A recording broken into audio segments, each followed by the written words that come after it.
have Doug, then Hugh, and Nancy on my list. So, Leah, go ahead. Okay. When can we expect the plan for the utilities and infrastructure for the land? How are we going to fund all the related costs that go with housing development? And without an approved budget, how do we know what we can spare for this?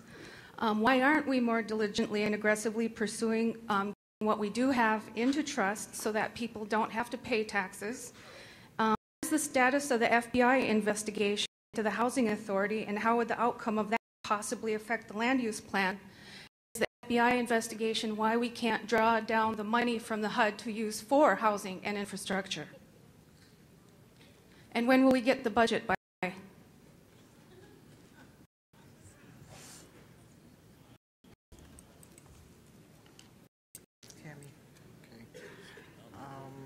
I don't know that I have the answers to your questions. We're talking about land use, we're talking about land acquisition, or we're talking about the cost of infrastructure once we acquire land. We're talking about priorities, and I think we need to stick to those topics right now, Leah. All of those questions directly relate to the land use plan. That will be coming forward soon in January.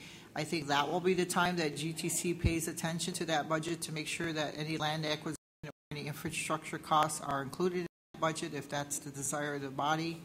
And so I can't really answer anything specifically at this time. I don't know if anybody else can, but that's why we have our team behind us. So I don't know if they have any more detail about costs for infrastructure and what's being planned in that area.